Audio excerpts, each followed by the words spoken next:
Censoring the facts turns our children into idiots. They claim it's for our safety. I'll tell you what it really is. Removing information that empowers all the citizens. The truth doesn't damage points of view that are legitimate. They're trying to change amen to amen and win.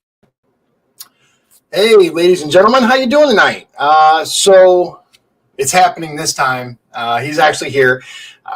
Like I told you last time, it happens, man. Family first. So he's waiting backstage, and we're all set to go. So I hope you're half as excited as I am. It's going to be a good night.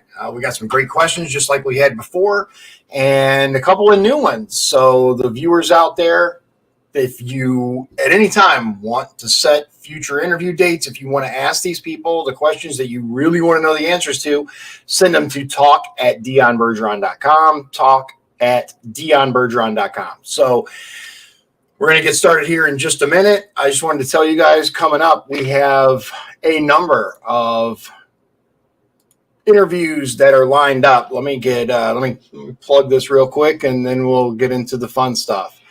Let's see here. So the 21st, it's actually going to be my wife and I, and we're going to be talking about the various political positions, your people that run for office. What do these positions do? You've got everything from school board to president, and we know a lot of them, but there are some like commissioner and various board positions that really do differently than you might think they do. The 22nd, we have Johannes Pollard, who is running for United States Senate. The 29th, Andrew Horning, and the April 13th, we have Richard Ligon. I don't know. I didn't set it up, so I didn't talk to him. I don't know how you pronounce his name. That's one of the questions we'll ask him, because I hate it when people butcher my name. So it is what it is. All right. There you go. That should be enough to see it, and we'll get it back on there, obviously, when we're in the show. So here we go. Without further ado, we have Mr. Ben Ruiz. Now, remember, Mr. Ruiz is running for United States Congress, District 1, the seat currently held by every Republican's favorite congressman, Frank Mervan. So this is going to be a tough fight. It's going to be a tough race in the primary, and more importantly, it's going to be a really tough race in the general. So we have to make sure that we have the right person lined up to take this over. So I'm going to bring Mr. Ruiz on. You guys should be familiar with the format by now. We're going to give him a minute or two to tell you all about himself, and then I'm going to break in, and we're going to get down to the nitty-gritty of it. So here he is. Hi, thank you so much, Dion, for having me on tonight. Hi, everyone. I'm Ben Ruiz. As you know, I'm running for Congress in the 1st Congressional District of Northwest Indiana. I am an American First MAGA candidate, so I am actually the only MAGA candidate in the Northwest Indiana congressional race currently. I know we have numerous other folks running simultaneously, but you guys will definitely do your, take a look at the value of each candidate, I'm pretty sure. I am married, have 4 children. I'm a small business owner. I work in marketing and advertising as well as retail training. I've been a resident of Indiana for over 10 years. I've been a lifelong Republican voter since I began voting at the age of 18. I'm 46 now. And I have been with a proud, enthusiastic Trump supporter since he announced his first candidacy back in 2015.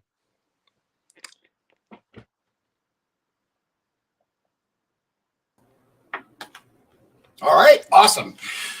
So, as you said, and as is the case, unfortunately, we have another packed primary. Now, I ran for the same thing you're running for back in 2020, and we had 7 people at the time. I'm not sure how many there are. I just heard, though, it was your interview. Yeah, I talked to you. One of your competitors has dropped out. Is that correct? Yes. Aaron Storer. He's a really good guy. He had great intentions, but he did leave the race. Okay, awesome. Not for him. I mean, it's unfortunate on his end that things come up. But that's one thing a lot of people don't realize is exactly how in-depth and difficult it is to run for office, especially something so huge as U.S. Congress. It's a massive time investment, and a lot of times people don't realize how much it takes to do that. So I'm glad that he is having his priorities straight. Now, we don't know the reasons. I'm not going to speculate, but hopefully I'll give him an opportunity to let everybody know. But he is suspending his campaign, which means we're down by 1. Now, in my opinion, with an exception, the fewer the better. I like a nice, robust primary. I like, I think primaries make the Republican Party stronger personally, but there is such a thing as too many. There's too many, and especially when you're trying to overcome name recognition of a candidate who's ran 9 times now, Mr. Leyva. Now we're not going to say anything bad about Mr. Leyva. I'm actually trying to get him to come on the show later, but one of the things that I have said before, and I will say again, and it has nothing to do with personality or being mean to the guy or anything else anybody might want to say. He's ran 9 times. He's lost the general 9 times, 8 or 9. So I think it's time for someone else. I think it's time for some new blood, personally. But the man is entitled to run for office. He's put his name on there many times when no one else did. So I want to make sure that he's given the credit he's due.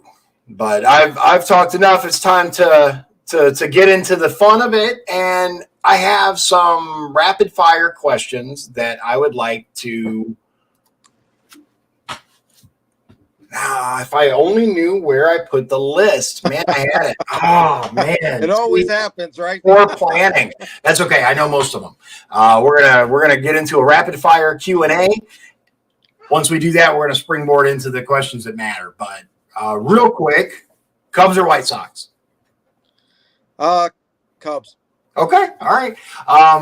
Bears or Colts? Pittsburgh Steelers. Oh my goodness, man! Are you serious? All right, no, I'm just kidding. So, what's your favorite burger joint in Northwest Indiana? My favorite burger joint in Northwest Indiana. I would say you know what? I love the Whopper. Okay, I'm not gonna lie. Burger Nothing King wrong with that. To me is top. Nothing wrong with that. Okay, Dunkin' Donuts, Munster Donuts, or another favorite? Dunkin' Donuts. Okay, nothing wrong with Dunkin', man. I'm personally a much bigger fan of Dunkin's coffee, for example, than I am other places like Starbucks and whatnot. I wish I could get my light to work right. I stopped going after Starbucks when they joined the woke crowd. Right. Okay. Cats or dogs? Dogs. Dogs. Okay. Do you have any animals? Do you have any pets? I do. Okay. I do. Tell me a little bit about your pets, because I'm an animal guy. I love them. So. Well, I know I just answered dogs, but it's a cat. I'm a dog guy. I don't have any cats, but it's actually for the children. So Chloe, she's a character. She runs around like she's a maniac. But the kids have fun with her. They love her. Very playful. She is just a few months old now. So we got her, from some kid that had a bunch of fleas, and we took her to the vet, fixed her up, got her accustomed, got her bed and everything, and she's great. Nice. Okay. All right. Let's see. What was another one? Man, I just had it too. You know what it was? I spent so much time making sure that as many of you know, especially the ones who saw, I had cataract surgery. So now I need glasses for the computer screen. So I spent so much time making sure that the main questions, the important questions, were nice and big, so I wouldn't have to put the glasses on, so that the big reflection in the middle of the screen. But okay, so we asked the candidates that we have on to a couple of questions that they want asked. So we're going to ask one of them now, and then we're going to ask one of them at the end of the viewer question. So the first one is, and these are questions that you sent in, so you should know the answers. What are the problems you recognize in the current Republican Party here in Indiana? It's the elite. A lot of it's still corrupt. We have a lot of our own Republican representatives currently in Lake County and in the state. They're picking their own candidates. They're not giving anybody any breathing room. God bless you. And whenever they wanna, they decide on a candidate, they shut the other candidates out. So, for instance, I was denied access to the GOP data voter roll because everyone's betting on other candidates. And to be honest, a lot of the Republicans that we have in state, they want to keep it at this calm piece where they can bend the knee for every other Democrat politician, any Democratic policies, which we don't need more of. It's bad enough that they're ruining this country, running it to the ground, and they have also, as of lately, helped increase the crime. A lot of people are losing their jobs here in Northwest Indiana, and we're not building on anything. So, when our own leaders that we have set up to help our growth sit by and just bend the knee or work, I have no issues with working with a Democrat leader that wants to work together, but when they want us to bend the knee to their policies, it then becomes a system of rhinos. Right. I agree. I ran in 2020, and one of the things that I noticed is it's a very uneven playing field with the Republican Party. There were those who, despite saying we don't endorse people in the primary, which is supposed to be, this is a bylaw now of the Republican Party, is that they do not get involved in the primary. All candidates are supposed to have equal access to everything. Either no one has data center access or everyone has data center access. And that's I know exactly what you're talking about. So let's start with this. So first of all, what made you decide to get into politics in general, but specifically, I think this is your first political race, right? Yes, correct.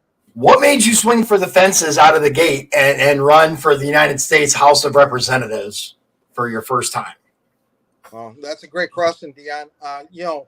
I think has other fellow American patriots, I think, it was the anger, the frustration with the current events that are going on within our country, inside of our own political party as well in DC.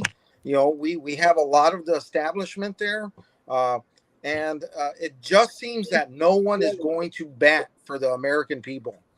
We have so many Americans in need, and here we are just we're consistently coming up with these policies where we're babysitting and we're supporting other countries instead of supporting our own people. Right. Okay. All right. Good answer. So let's say you win the primary, and let's say you win the general. Your very first vote, if elected, is going to be to elect a Speaker of the House. Who would you vote for? None other than President Donald J. Trump. Okay. All right. Very good. Very good answer for the Republicans. Yeah, there is a plan. I do believe that is an exceptional part of it. It's good that you would suggest that. What a lot of people don't realize, and I didn't actually until I looked into it, is you don't actually have to be a member of Congress to be elected Speaker. It is not a prerequisite. I found that fascinating. So what committees would you request to be on? Which committees would you like to be involved with?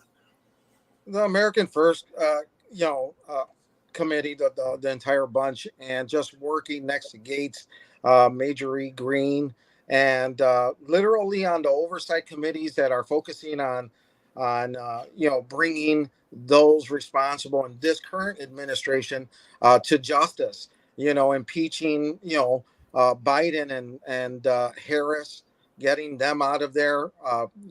Working on Pelosi, and committees to actually review a lot of the.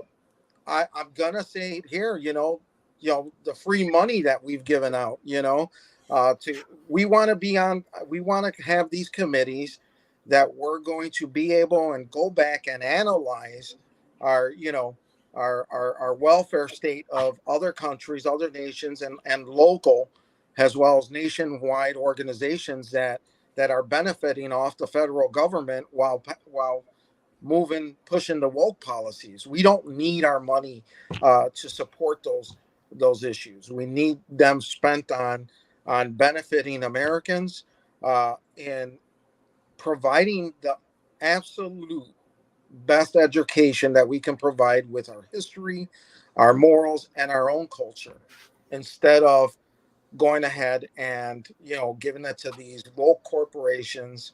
I'd also like to be on the committee to help get rid of these elites that are in Washington, because congressmen don't sit here and draft bills. We got to get rid of.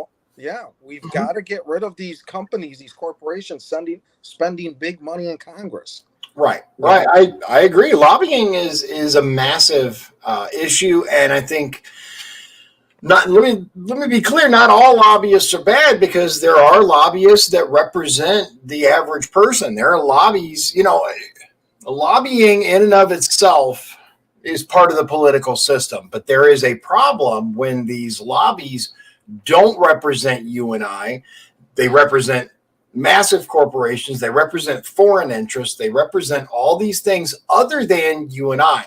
You and I are supposed to run this country. We, the people, it's the foundation of our government. And we've seen that slip and slide at best, and be trampled at worst. So our national debt is now $30 trillion, over $30 trillion. Do you support Congress ending the baseline budgeting program? For those viewers who aren't aware, baseline budgeting is where every U.S. program gets more money than it did the previous year. Whatever the budget was in the previous year, there's a certain percentage that's added to it, and they get more money the next year. The only way that goes away is a congressional vote. Would you be in favor of stopping baseline budgeting? Yes. Excellent. Would you be willing to push for Congress to bring back the sequester that was repealed by Trump and the Republican Congress? Or are you in favor of the sequester? Yes. What is the number one challenge the United States faces today, in your opinion? I know there's a lot. It's just so many. It's a single one out. And I think, but patriotism in this country, Americanism itself, is we're at a crossroads of losing complete control of our government and complete control of who this country is supposed to be for. Again, I know I've mentioned it already quite a few times, but at the end of the day, if we're not protecting our rights as Americans, our First, our Second Amendments, the MSM has gone way out of hand. We've got to end that, because they're violating all types of freedom of speech here. Oh yeah, absolutely. So in your opinion, the number one challenge the United States faces is more of an internal struggle, and it maybe could be the very foundation of the documents that founded this country. The Constitution, the Bill of Rights are under attack. Exactly. Just last week, there was a couple of people out in the MSM media talking about how the Constitution is worthless and no longer should be applied and should be. Yeah, I saw that. I have never been so disgusted as I was, even with everything else that has happened. I saw that, and to actually give these people any kind of a voice when they obviously don't understand simple civics is terrifying. So we got what's wrong. I should say the biggest challenge the United States faces. What about the world? The biggest challenge of the world is not having someone, definitely that's going to stand up for freedom. That's good. That's going to show a strength, because in order to be successful in the entire world, and we want to be looked at as that superpower and that voice, for change throughout the world. We don't want to force it, but we want to be strong. No one would dare go against Trump. We all know that. The current events happening in Ukraine would never have happened. And every day that passes, what's really enticing me is that more and more Democrats are coming out and saying, hey, we were wrong. They're admitting. They're like, if Donald Trump had been president right now, none of this would have happened. I do agree with that. Yeah, I do agree that we would not be having the situation in Ukraine, which we will. We do have a couple of questions on that. Nothing too in depth, but just so you know, all these questions are from viewers. These are the criteria that they're looking for when they make an informed vote in the ballot box. This next one coming up is really interesting. I am glad that no one asked me this question when I was running, because it's one of these. It's like, at least to me. So here we go. What criteria would have to be met for you to vote yes on a presidential request for an AUMF? Sorry. So again, for viewers that aren't aware, it's an authorization for the use of military force. This is the policy / document that allowed President Trump to use a drone strike on Soleimani. Now, he used this drone strike to prevent additional American deaths because, according to him and his administration, there was clear and immediate danger to the United States if this guy remained in charge / alive. So that has since been revoked, but in special circumstances, the U.S. Congress can reenact the AUMF. So, in summary, what would have to happen for you to say, yes, I approve the AUMF? Well, I believe Trump was correct in issuing those orders, those emergency orders, and that's where it benefit Americans. As long as there's a direct involvement with any American citizen abroad, that is the only time that we should be able to utilize, emergency, alertness and retaliatory strikes at any point in time. You would have to have Americans there. There would have to be American lives there. And I would definitely vote yes to reinstate it and bring it back, especially to ready it for President Trump when he comes back. So this one's a little first before I ask this question, because it is directly related. Edward Snowden, hero or villain? Thumbs up or thumbs down? I know Trump always wanted to avoid the question, but Trump's hands were tied during it. He said, the only way we could take care of Snowden is if he came back home to the States, and then we could go from there. I believe that, overall, there are questions to the infiltration and the information that violated many laws. Mm-hmm. But then again, the information in itself violated the laws against American citizens. Right. So in that instance, I want to say he was a hero. I think that if he were to come back, I definitely would push President Trump to definitely give him a pardon. Okay. Because he is a hero. He may have broke the rules, but in our Constitution, it even states, in a moment of despotism, you want to definitely, go up against. Sometimes you have to fight back against your own government in order to get the truth out. Right. And what Obama was doing, having everyone spying on American citizens, is illegal. And the fact is that Obama never went to prison for it. None of them Right. did. No, and they won't, at least in my opinion. In the near future, maybe down the road a little bit. But let me ask you this. So, two United States Democratic senators recently said that there is very little oversight going on over the NSA right now. What are your thoughts on the NSA, and would you do anything about having more oversight over the NSA? Yes, I would definitely, want to convene a Congress on a special session, and just to focus on all of the policies that are affecting our Department of Justice, FBI, the NSA. They're all a part of the Department of Homeland Security, and the recent events have shown us that Democrat, parties, the Democrat Party and liberals have infiltrated every aspect of our government. So we definitely need to have some type of oversight committees for each and every service that's out there, especially significantly when they're collecting data, and we want to make sure that they're legitimately and legally collecting this data. We don't want any Americans having their rights violated.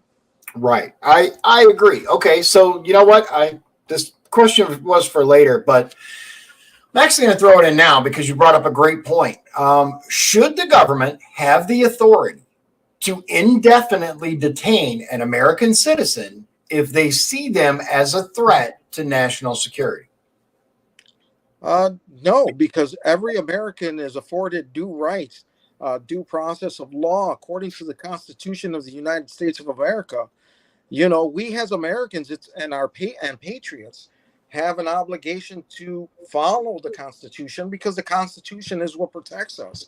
Um, And although in some instances it may seem keen that, hey, we have some information that could technically save some lives, unless it goes before a judge, mhm. a justice, then you just can't grant those powers, because they're more than likely to be abused. Exhibit A, Obama, Biden.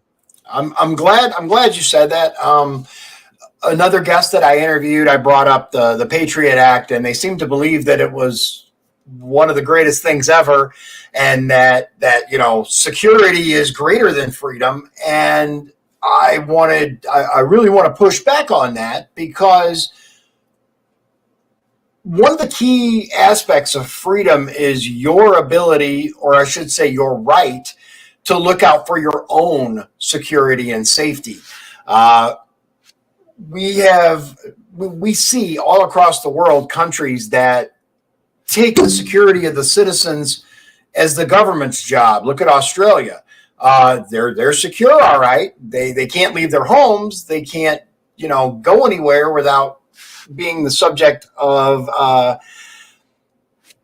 certain things. So you got to be really careful anymore. And that's another thing. Free speech is under attack. You got to be really careful what you say on these platforms. Otherwise, next thing you know, your videos get taken down. You get, banned or whatever. But yeah. I mean, it is what it is. We all know what we're talking about. We just can't actually say it. But security should not override freedom, in my opinion. So I'm glad you said that. Do you support a full audit of the Federal Reserve? A full and complete audit is necessary.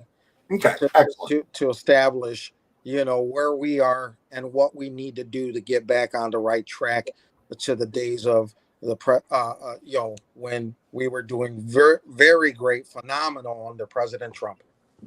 Okay. So let's see here. I got to kind of scroll back and forth because I had them in order, and then I actually okay, let me ask you this. Should members of the House and Senate, or even just one or the other, be banned from owning stocks? I believe that during their terms it would be in the best interest of the American people that they are that be paused, because it only benefits them, and it's easier for a member of Congress to actually get more input. And the one thing about Congress, and many people don't know, is that they do have immunities that are Yes. protecting them from being Exhibit A Pelosi. Yeah. Pelosi and her husband, and I believe that it shouldn't just apply to the congressional member, but it should apply to their spouse. Yeah.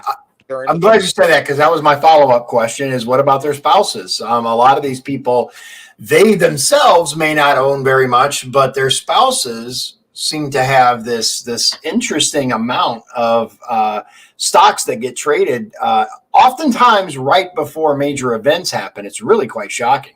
What about the Supreme Court? Supreme Court, I believe it's fine the way it is.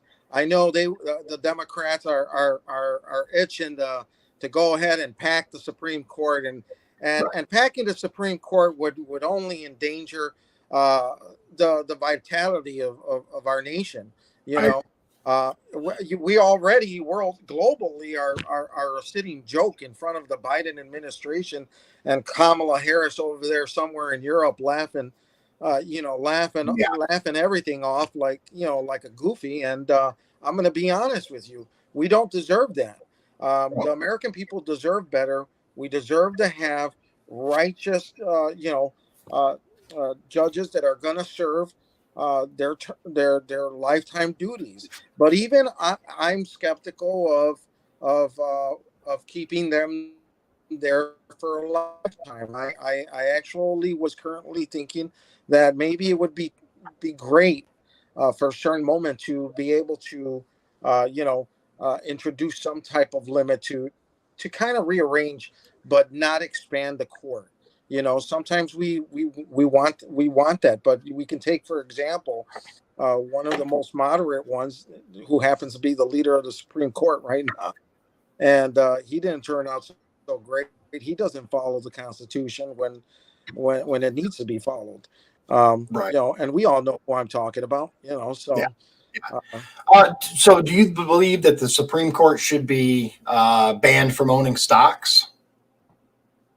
Or do you think they're kind of above that and kind of separate from that whole deal, the way that Congress members are?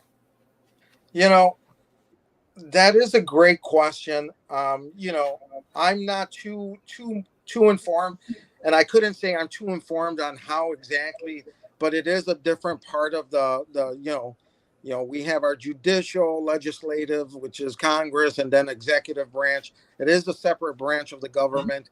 So I'm not thinking that, overall they are involved as much. I mean, they may have a little play in it, but, to be honest, at this point, my answer would go off of, what their history looked like, what background they came from, if they had any deep connections to any other, members in Congress and known associations with these corporations that definitely are investment corporations that could benefit their pockets.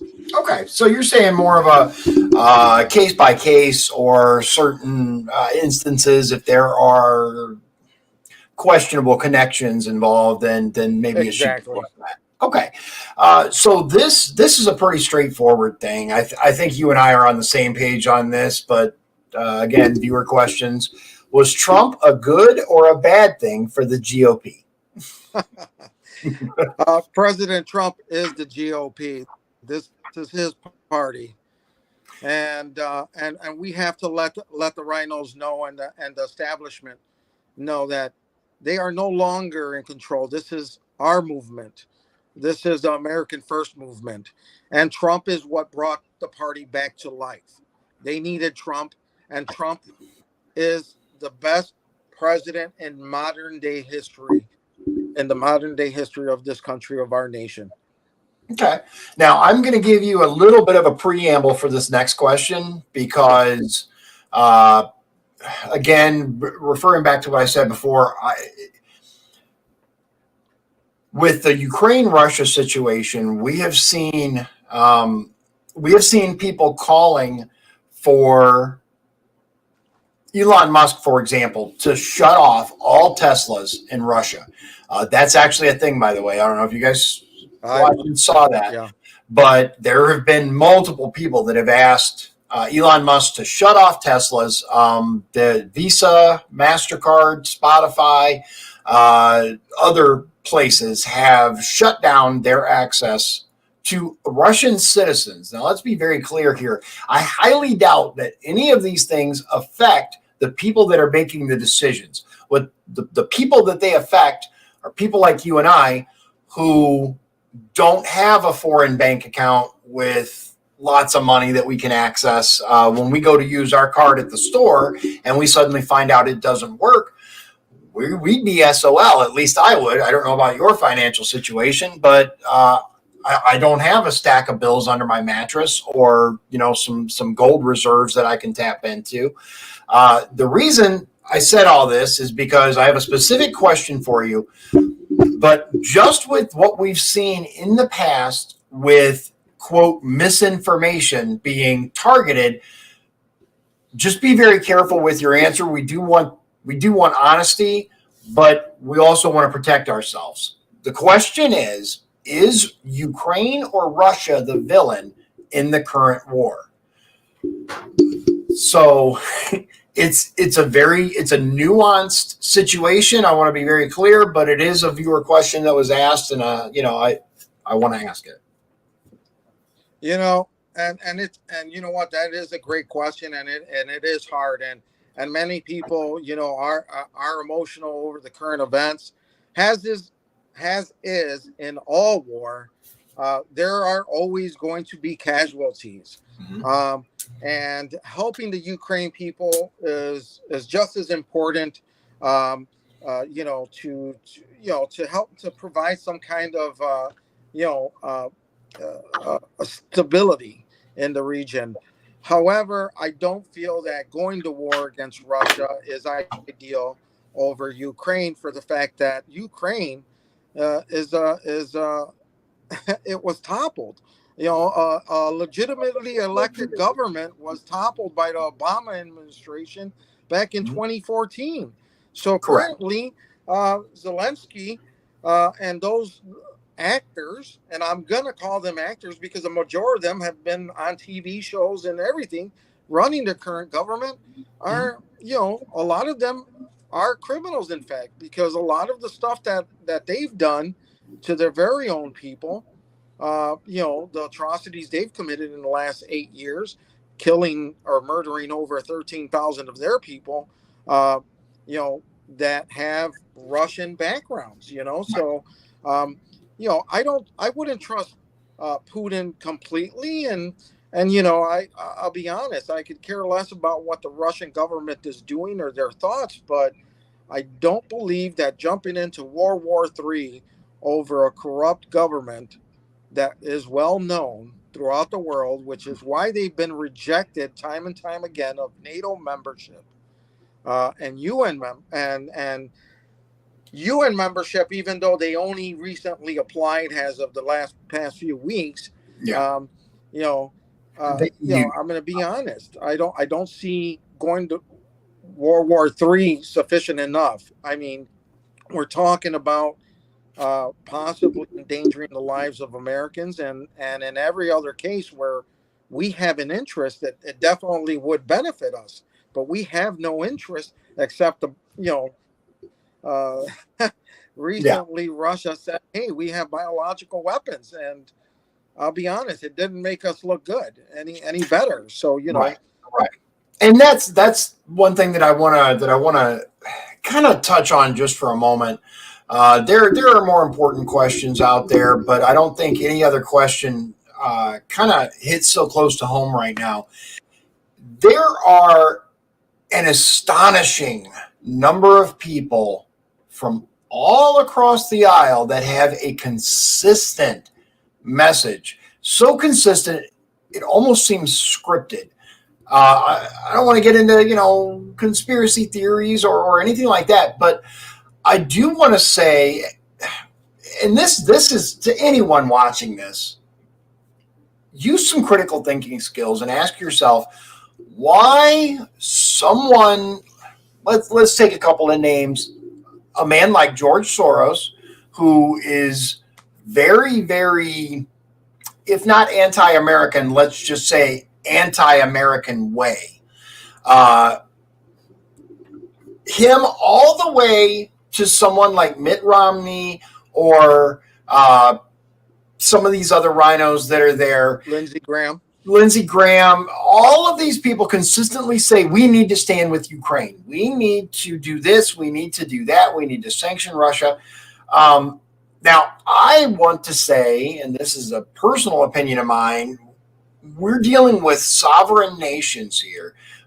Ukraine, regardless of how you feel about the administration or any of that, they were agreed to be a sovereign nation. If we're going to stand idly by and allow a country like Russia to violate another nation's sovereignty, on the other hand, we've pushed for a very long time for the United States to stop being the world's peacekeepers. Me, myself, I'm worried about the American citizens. I'm worried about my price at the pump, the price at the grocery store checkout. I think that's what we need to be focused on.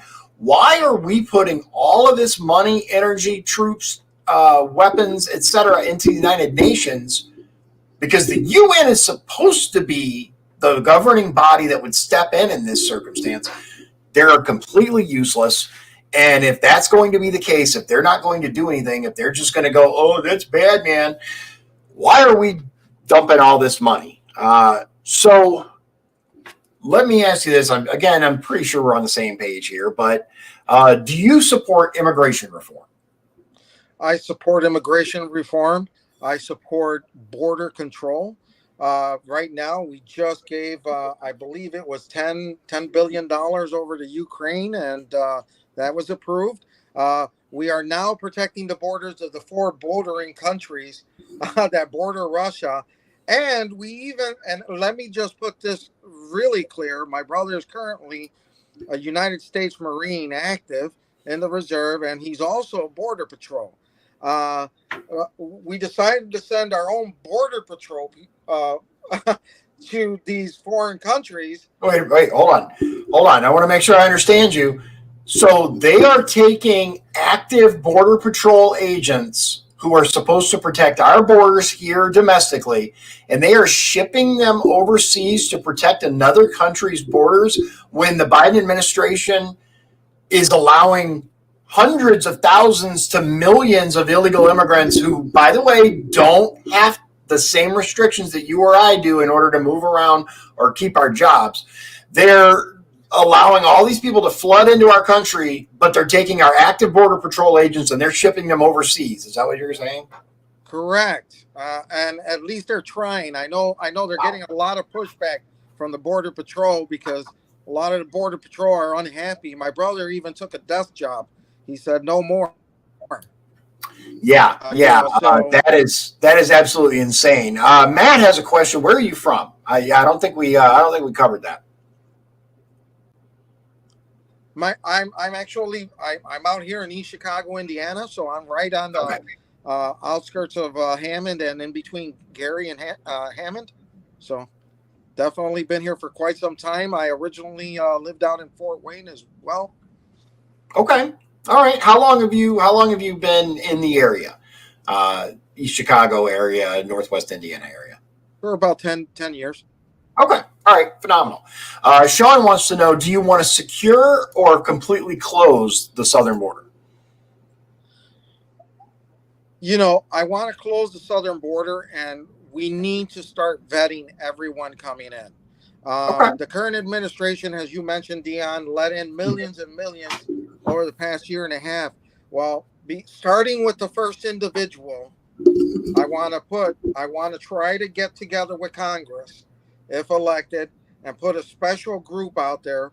And even if we have to deputize, the Texas Rangers on this one, because they can go anywhere nationally, to go ahead and return these illegals that crossed over or that were flown illegally by a sitting president, Biden, into this country illegally, violating our laws, send them all back. Then I want to seal the border and I want to start to vet every individual being processed for amnesty or any other programs. Because what we have is we have a lot of people coming over from different countries, different parts of the world. This isn't even Mexico anymore.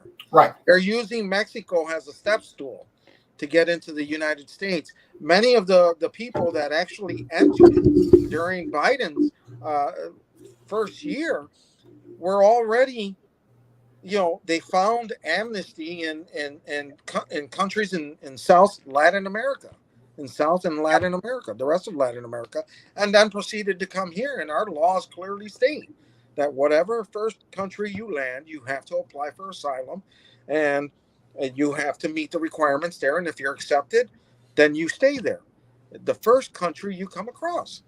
So we got to have them respecting that. And anybody that wants to come here, hey, as long as you come legally and you're vetted and you're going to benefit the American people, benefit our country, then definitely I'm for it. But so just to clarify, because let's face it, fake news is a real thing, and misinformation is a real thing. Yeah. Snippets of things that we say.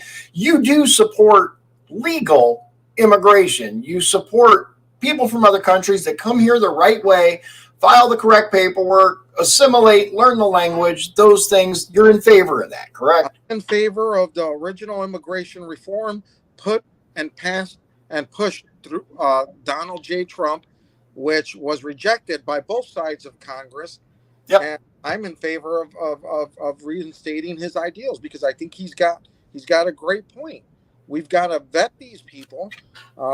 We got to know who these people are coming in. And then as far as that, I believe Sean just, he had something here. What would you propose, doing with illegal immigrants that are already here? I think I already answered that. Ship them all back. The ones that came in, especially during the Biden administration, they're going back. There is no, we already had enough here to begin with that we have to deal with and sort out. And get them right on paper and make sure that they're following our laws, because definitely we don't want to keep the ones that keep breaking our laws here. We want to send them back. Switching gears here for a moment, do you, because they're about to redo it, support the Iran nuclear deal? Oh wait. That's an easy one, right? You definitely cannot get Joe Biden and the Democrats, and I'm going to say the Democrat parties definitely distance themselves from the American dream, from American people across since Kennedy. Oh, yeah. It's a changed party. It's no longer the same party. We're dealing with communists. Oh, and while Biden here clearly points his Putin to communists, he's in the same boat, going to his butt buddy in Venezuela. And the reason why they're going to Iran is because the deal has to involve Iran and the Middle East. But instead of growing our self-independence here, our independence from all of these foreign entities, he's trying to make it better, and especially with war crimes.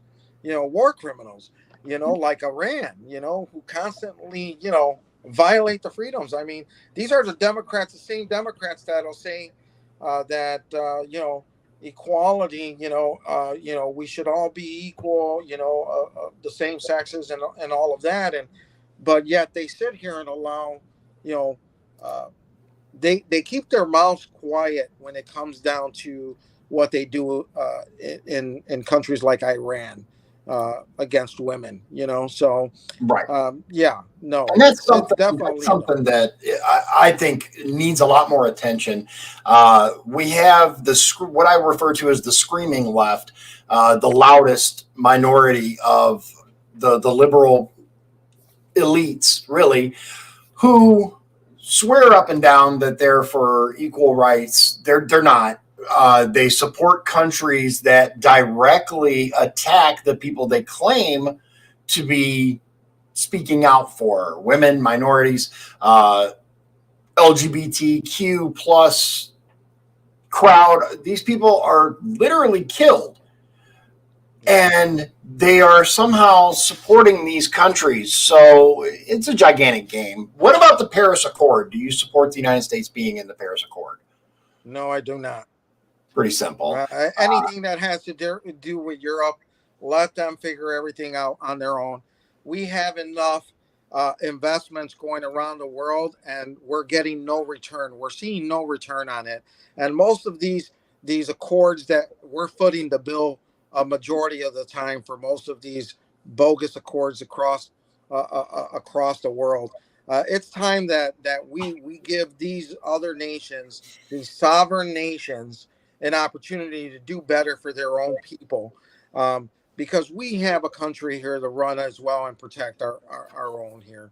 We need to invest on our own. When we continue to dole out cash and there's no return on investment, that's where inflation goes up. It does not help us in any way. So going back to the questions, now this is a question that Mr. Ruiz sent to us to be asked, but it is a question that I ask generally anyway, and it's an important question. We have a packed primary once again. Why you? What separates you? What qualifies you above other candidates that in some cases have experience in government? There are at least one candidate I know that has held a political position in the past. I'm still hoping to get her on the show, so I'm not going to say anything. But I will tell you this: I live in Michigan City, which is right by LaPorte, the city that she was mayor of. I was a resident of LaPorte, so I believe I'm a little more qualified than anyone else to interview her. I'm hoping she'll come on the show, but there's that. That's all I'm going to say at this point. But why would people in the primary, they're sitting there, they're looking down the list, there's this long list of names for the Republican primary for United States Congress. Why should they check the Ben Ruiz box? If you want, if you definitely want someone that's going to be the voice of the American people, you definitely want a strong supporter of American values, a strong supporter of America First values, which was definitely fathered by President Trump. And you definitely don't need anyone sitting in the steed who refused as a delegate to vote for President Trump when she was appointed for that delegate spot for Trump to be recognized for re-election in 2020. You definitely want someone, not a politician. You want someone that is the voice of we the people, and that's going to be someone that has no interests in politics but bettering our nation. I'm glad you mentioned that, and assuming that the individual comes on the show, that will actually be one of the questions that I'm going to ask is why would you refuse to cast that ballot for the obvious real candidate? A sitting United States president. Let's be real here. Anyway, so do you believe in turnover? One more thing. I want voters to realize that when we first spoke about the Republican Party in Lake County, where it's being run, again, they've done it. I'm not going to say who it is, but there is a very close, a second runner-up that has ties in the political spectrum, as well as military background, that is running as a Republican, but has always been a Democrat. I'm glad you brought that up. And this is something that we've dealt with in the LaPorte Republican Party, LaPorte County. It happens all the time, and it has become the subject of a heated debate. There is a group. I'm not going to name drop because it doesn't matter. I'm not for or against these people. They're just there. But there is a group in particular right now who is calling for their rhino hunting is the term that they use. And they are specifically going after the people that have voted Democrat in the past and are now claiming to be Republicans. There are more than you think, ladies and gentlemen. There are a lot of them. Now, here's the problem, though, that we run into is both the Republican and the Democrat parties in the previous legislative session changed the requirements for voting, or excuse me, for running as a candidate in the political party. So prior to this latest change, you only needed to vote in one primary, the previous primary, as a Republican, and it's both parties. I want to make that clear. It's not just the Republican Party, but for our viewers who may not know, both Democrat and Republican voted and are agreed to abide by this. Prior to this change, you needed one primary vote. You needed to vote in the previous primary as a Republican/Democrat to run as a Republican/Democrat. They changed it to two, the two previous primaries. The two primaries that you voted in, you had to have voted for that party. Now, this organization, it's a PAC, it's a group who they're saying that it's incumbent protection. I don't disagree with the idea, the concept. However, one thing we've seen many times is these people that will vote in a single Republican primary right before they change from Democrat to Republican and run as a Republican. They're not really a Republican. They just voted once in the primary. And now they can run as a Republican. They don't need any additional dispensation, no permissions, no nothing. So how do we protect the integrity of the Republican Party while still allowing as many people as possible to put their names on the ballot as a declared? It does not, I want to be clear, and this is something that I'm actually going to do a little more in-depth show on coming up on the 21st. My wife and I are going to delve into this, but it's really important to protect the integrity of the party. At the same time, we don't want to keep people out of the ballot box. We don't want to keep people's names off of the ballot because I personally believe that the more people that run, the stronger we as a country become. For far too long, it's been kind of restricted to the rich elites who were able to run successfully for office, and we're finally seeing a change to that. So how do we fix this? How do we repair what's happened here and still protect the integrity of the party? Well, we definitely have to, keep an eye on our elected officials within the party that are going to be running instead of just signing off on anyone who has previously, listen, I get it. There may be some person that voted Democrat 10 years ago, but if you're voting as of 2020 was against President Donald Trump, then partially what everything that's going on right now is partially your fault. And if you had voted twice Democrat already in those primaries and you needed a signature, that signature should not, in order to be on that ballot, should not be ever validated because you're doing an injustice to the American people because you're choosing who you want out of favoritism. And again, it goes to bending the knee to democratic policies. If you look closely and carefully, investigate each and every candidate. Look on their Facebook page. You can see leftist policies being drafted on their own page. Become an informed voter. I cannot stress that enough. See, Paul, here's the problem, Paul, and he has a question, but first, in his opinion, anyone should be able to run who wants to as a Republican or a Democrat. So in Paul's opinion, if let's say I am a very, very conservative minded person, I have the Second Amendment emblazoned on the back of my vehicle. I got a standee of President Trump behind me.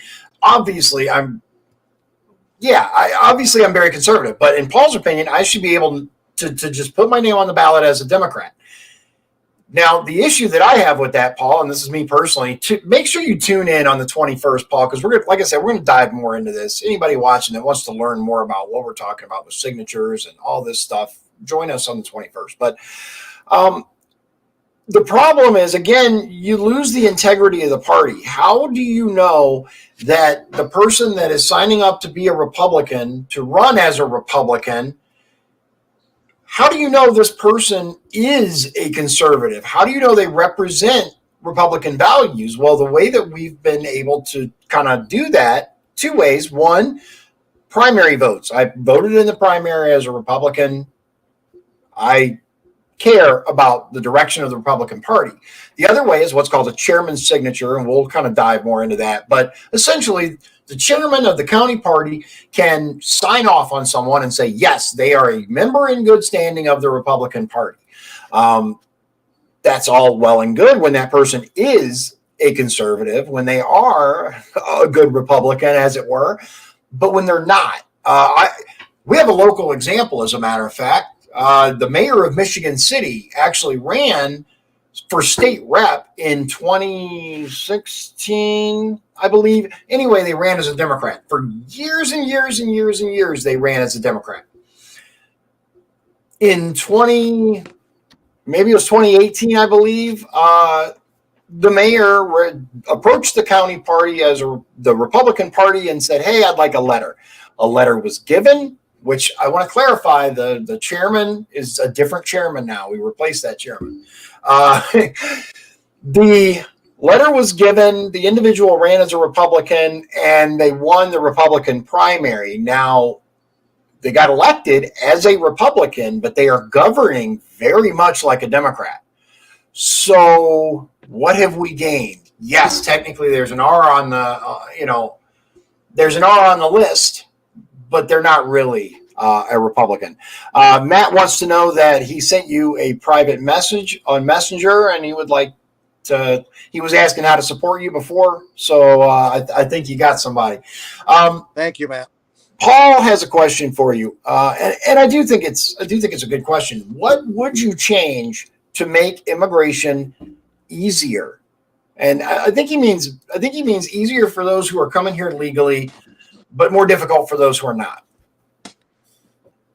Yeah, Let me know, yeah. Paul, at that if I'm interpreting. And I would go back to Trump's immigration reform policies, because everything that I would support would be what President Trump supported for. We have to definitely vet them and make sure that they're going to bring, the skills that we're going to need to utilize here. It's just not, you're going to come here and, live off the American taxpayer dollar and essentially send back money to wherever it is that you came from and bring forth nothing here, while you're doing nothing for this country.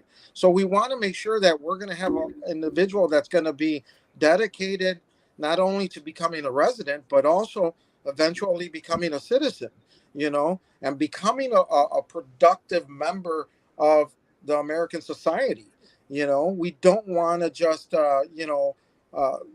allow it, because the easier you make it, we're gonna have issues with if we're not vetting these individuals carefully.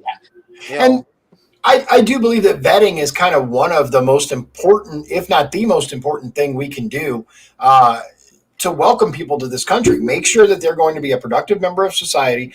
What's really funny to me, and I think I'm probably going to do an episode on this a little later, but what's really amusing to me is some of the countries that people come from have the strictest immigration policies in the world.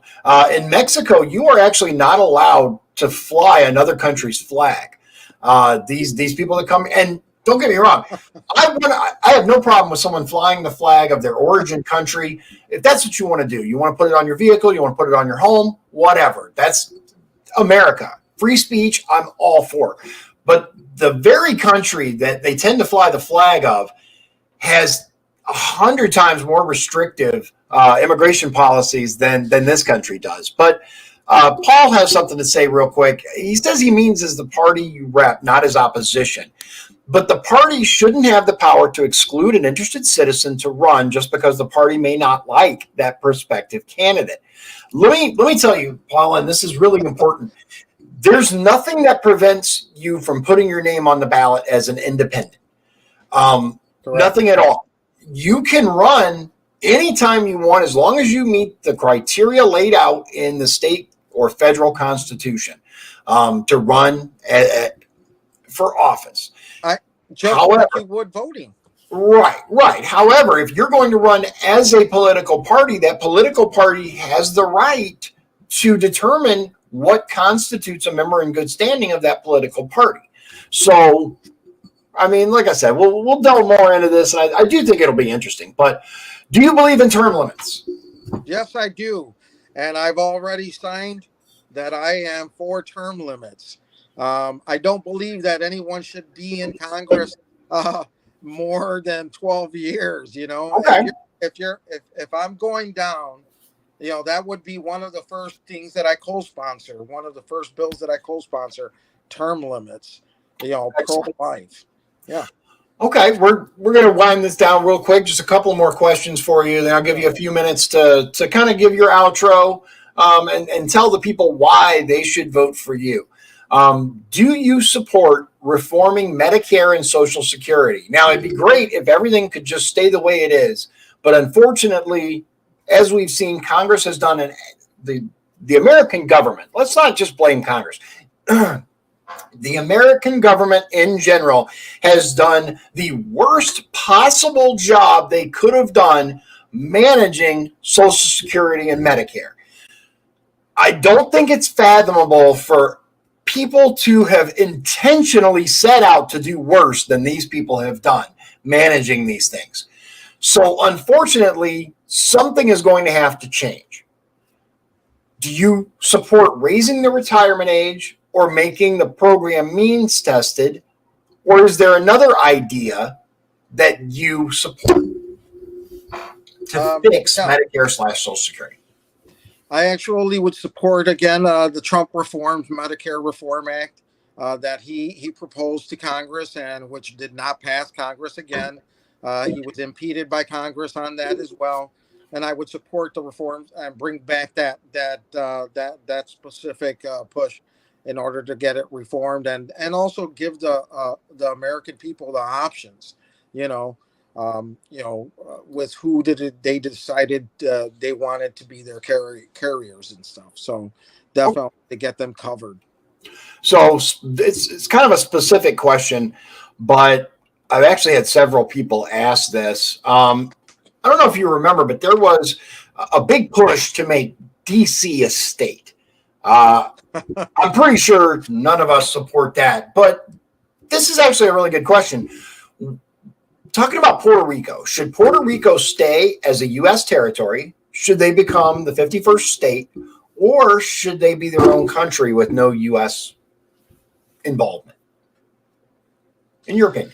I think that's a great question, and being that I happen to have family on the island of Puerto Rico. Oh, okay, awesome. Which is great. And I think they should be able to decide, but I think the time has come for us to let them decide. And many have decided before that they wanted to become a state. Then you had people pushing back on it, but the same people pushing back on it didn't even bother to vote whether they did it. And it's a question about getting the commitment to get these, these Americans. They are American citizens under the Jones Act. Yeah, to come out to the polls and do something positive for the island. If they decided to become a state, I would welcome them with open arms, give them an opportunity. They are, it's a great island.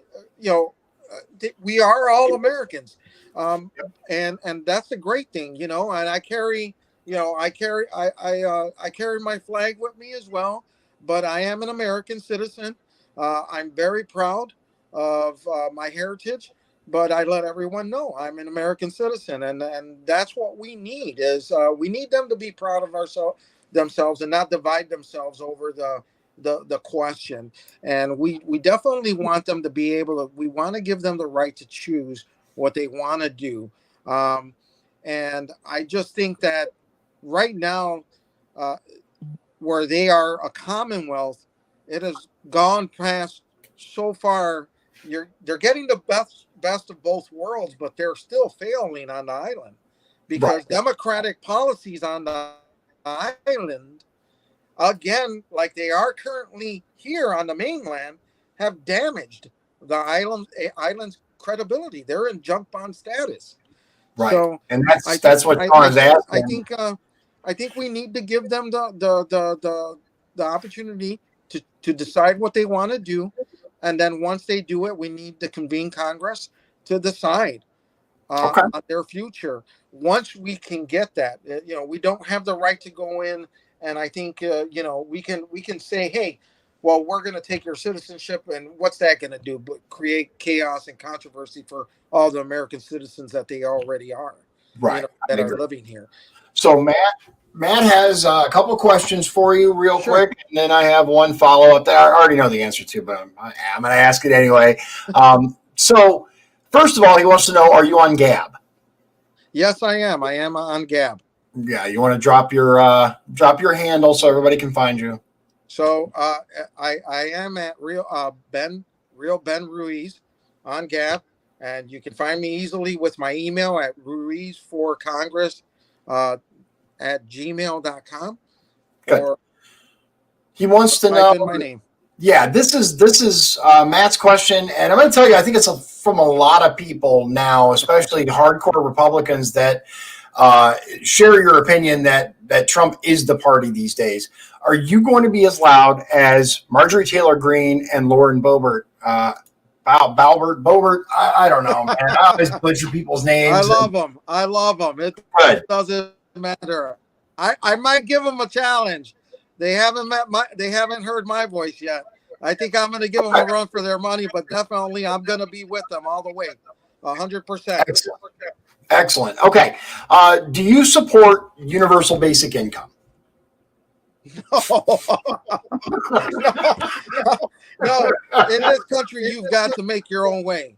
You have to be independent. You have to be proud to be an American, and being part of being a proud American is earning your way, and not just asking for handouts. You got to get in there and work hard, and that's one of the reasons why we have done so bad as a country.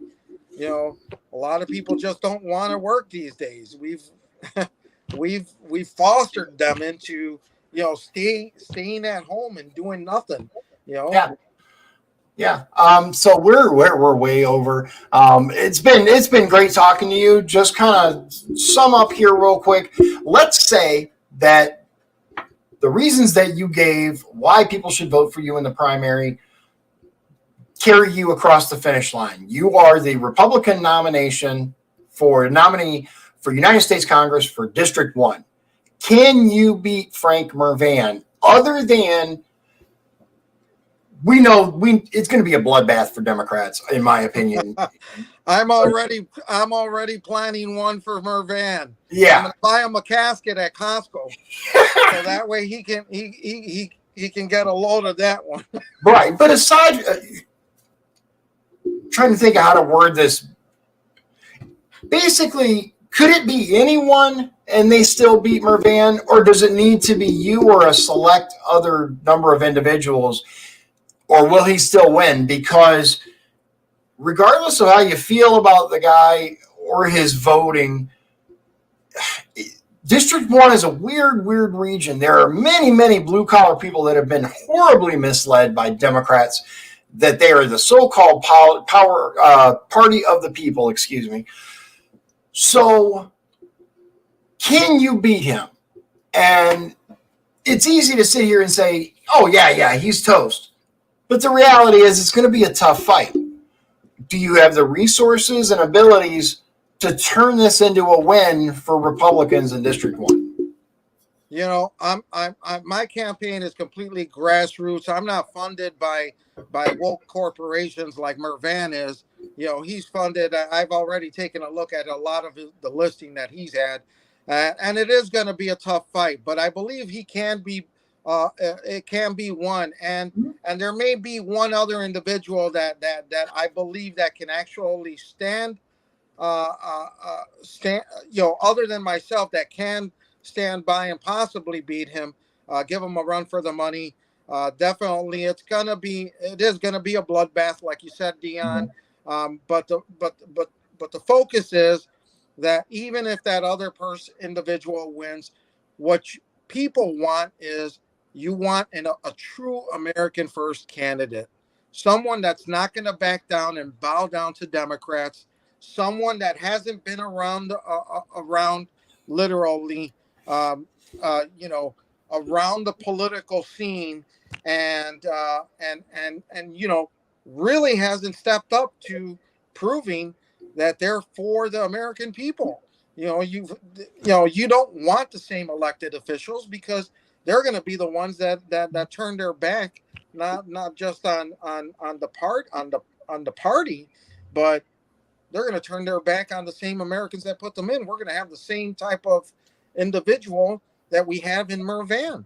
So we definitely want somebody that's pro-American, uh, constitutional, believes in the United States Constitution, believes that we are the greatest country in the world, and although we're suffering right now, we can bring back the glory we can go back to the glory that we were under President Trump, and someone that definitely is going to stand by our president while he dukes it out and not let him go down alone. Someone that's going to be there because whatever he speaks for the American people, and that's what I want, and that's why. If you want a true American that's going to stand up for your rights, and, as Dion mentioned, you want somebody that's going to, talk about pro-life and keep it going, make Congress better, bring back the term limits, go to Congress and do what they say they're going to do instead of wheeling and dealing their way out. We've had enough of that. Even during Trump's presidency, he was on there and he was taken to the stake, and he took everything. That's why he will go down as the greatest president in history. So, all right, man. Well, we greatly appreciate you coming on. I think everybody learned a lot today. I certainly did. And for what it's worth, I wish you luck. I have not officially, said where, who's got my vote yet. I'd actually like to interview everyone if possible. And then at the end, right before the primary, I plan on, sharing what I believe and who I think is actually going to take it. I think it's going to be a very tactical race. I think we have to think smart. Again, and this is just my personal thing, I don't think Leyva stands a chance in hell. 2020 was his best shot ever to win, and it wasn't even super close. He got more votes than he ever has before, but that was his shot. Mr. Leyva's had his multiple opportunities to win this seat, and again, my opinion, I don't know who else I'm going to who I'm going to choose in the ballot box, but I know who I'm not going to choose. Unless I'm convinced otherwise. Hopefully he'll come on the show and give some solid reasons why. But thank you very much for coming on. I'm going to close out the show here. So if you just want to hang out in the green room, I'll talk to you in just a moment. All right. Oops. Can you repeat that? I'm sorry. I accidentally clicked the wrong button. And awesome. Thank you for having me. All right. Thank you. All right. So, ladies and gentlemen, that is Ben Ruiz. I'm going to run his banner. If you're just tuning in real quick, go back and watch the rest of the show. I'm going to run his banner. This is Ruiz. The number 4congress.org is where you can learn more about him if you want to. I tell you, man, I like this guy. I do. He's genuine. He doesn't have that polished politician, veneer or sneer or any of that. And he doesn't have Matt says it. Leyva's a good guy, but it's time. It really is time to hang it up. We'll cover that more because look, I believe very strongly in having someone on so you can have a legitimate conversation with him. We'll have him on, and we'll give him a chance to respond. But I will say this. We need a very strong candidate to take this district away from the Democrats. It's winnable. I've said this for years, and I truly believe it. It's winnable. Now, I'm gonna tell you this because this is really, really interesting. There is, like Mr. Ruiz mentioned, there is a candidate that is preferred by the establishment. They have been invited to tons of party events, invited to speak at countless places and events. And it sounds good. The speech sounds great. The talking points are phenomenal. But anytime you have a candidate that is preferred by the establishment, it really makes me nervous. And according to Mr. Ruiz, okay, so hold on. I have a thing here. Okay, the banner is good, but a link to click would be more helpful. Okay, I'm going to throw the link in here for you guys. I normally do that, and I actually forgot. So thank you for reminding me. Ruiz for Congress. It's .org, not .com, .org. So Ruiz for Congress.org. I think I did it right. There you go. It should go to all the platforms and give you a clickable link. Now, I want to make it clear, I myself, I do not endorse Mr. Ruiz. Mr. Ruiz is not endorsing me for my race or anything like that. Appearance of someone does not indicate endorsement. That said, so far, man, I really like the guy. I think he's genuine. I think him and I agree on a number of things. So it looks like two of my Facebooks are not allowing the link. So if you're watching, it looks like on my Dion for Indiana Facebook or my Dion for Congress Facebook, those links didn't go through, but you can go to YouTube or Dion's Daily Dose Facebook streams, and you should have a clickable link there. I'm going to end it here. Went over a little bit, but you know what? That's what happens when you have a good conversation with someone. I think the guy, pretty straightforward, right? President Trump was on to something. Let's use what he started. Let's actually support him this time, because the left likes to pretend that President Trump had a oh yeah. Matt says I've definitely shadow banned, and I absolutely. You know, I am way too. I was going to say conservative, but let's just say intelligent. I'm way too intelligent for the left. I'm a critical thinker. I'm a free thinker, and we can't have that. You guys know that. We cannot have that. You might actually realize that you're being fed a bunch of anyway. So ultimately, this is going to be a very, very important election, and I do believe that the time is now to win District 1. Here's what I was going to say. There is a preferred candidate. In 2020, when I went down and I met with the party leaders in Indianapolis, I went to Congress of Counties. Hundreds of dollars I spent to go down there and learn how to run for office, because that's what it was about, right? Number one, 99% of the information is for state and local races. Very, very little for U.S. Congress. But I spoke to the people down there and I said, hey, I could really use your support. You know, if we can get behind somebody, we can make this happen. We can win this district. And they said, it's a throwaway district. We don't care. I said, I'm sorry, what did you say? It's a throwaway district.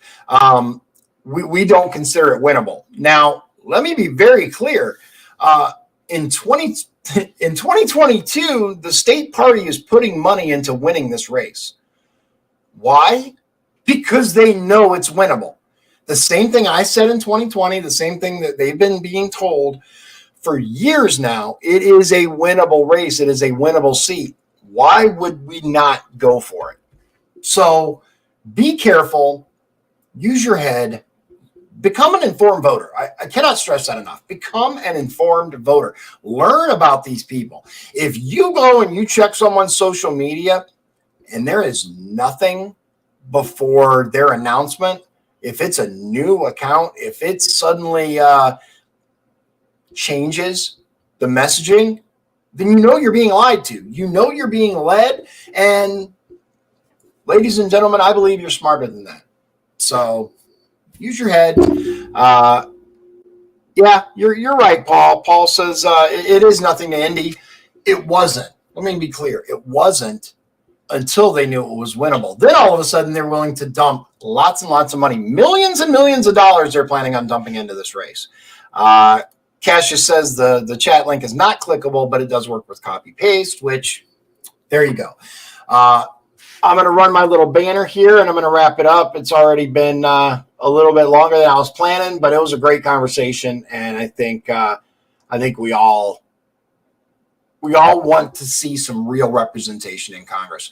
We know that we're being lied to. We know we're being scammed. It's time to get some real people into office. You guys know I'm running for office. My wife's running for office. You know, LaPorte County Commissioner Liz Bergeron, State Rep Dion Bergeron. I took my logo off in case he wants to use this for his campaign or whatever. Again, it's not an endorsement thing. It's just a conversation. But be on the lookout for this logo, upper right corner. This is my my logo for State Rep. Not only do we need people in Washington, we need people in Indianapolis. We need people in your local governments, your county, your mayors, your commissioners, everything. We need to drain the swamp for real. Donald Trump made a lot of progress. Let's be very clear. You guys obviously see, you know, the Bergeron family supports Trump. You can drop the second name because anyway, but we supported Donald Trump and we still do. I want to be very clear on something. He cannot do it alone. He made a huge amount of progress, more progress than I've ever seen a president make in any lifetime. The only person that I've seen do more than that so far, and it resulted in his death, is JFK. And I believe Trump accomplished more, but he didn't get the recognition he deserved. He can't do it alone. Ladies and gentlemen, you need, yeah. Matt says you need to put tape over that second name. I agree, man. We're going to talk about that on the 21st because this guy's going around saying, "Oh yeah, I want to run for president." I wish you would. I wish you would. I want to watch him get obliterated. Anyway, you guys know I kind of get off topic for a little bit here and there, but I'm looking forward to this election, and we need patriots. And I don't mean somebody who just puts the tag in their line and says #Patriot. I mean people who live for it, people who believe in the joy and the love and the power of the United States of America. The fact that we are the only country on the planet that protects your right to say bad things about your government. Oh, well, England has that. No, they don't. They're jailing people. Germany has that. No, they don't. They're jailing people for speaking out. Canada, you guys saw what happened with the Freedom Convoy. We are the only country, and are there restrictions? Absolutely. Are we losing our rights? Absolutely, which is why we need people to stand up. So without further ado, ladies and gentlemen, we're coming up on the hour and a half mark. Join us again. We may have some more interviews getting in there. Yeah, one last thing. He would get the same kind of support Jeb Bush got. I agree with that. I agree with that. And you know what would be amazing is Trump in the primary versus Pence, because then Trump would be able to say the things he wasn't able to say when he had Pence on the ticket because of the fundamentalists. You guys, and pretty much everybody watching my show knows about the dirty stuff that happened with Pence and Ryan leading up. It's forget that guy. Anyway, the 21st of March, my wife and I are going to have a nice, long, deep discussion about running for office. What offices can you run for? What do they do? What do they mean? How can you make change? Here's the thing. It is not too late to put your name on the ballot for the general election as an proper English independent.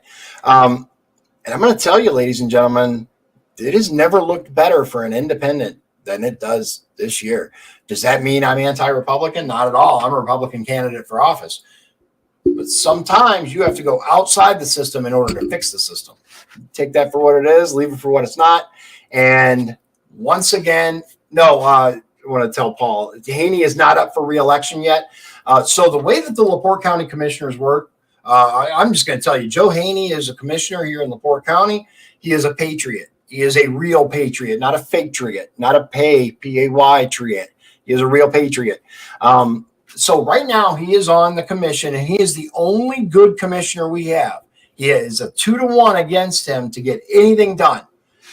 My wife is running for the second seat in the commission, and we will have 2 patriots in charge, ladies and gentlemen, a 2-1. 2-1. She needs your help. I'm not gonna, yeah, Joe is a boss. He is. He is a very libertarian, constitutional Republican leaning individual, Joe Haney. I love the guy. Very platonic, by the way. No, I don't care. Look, the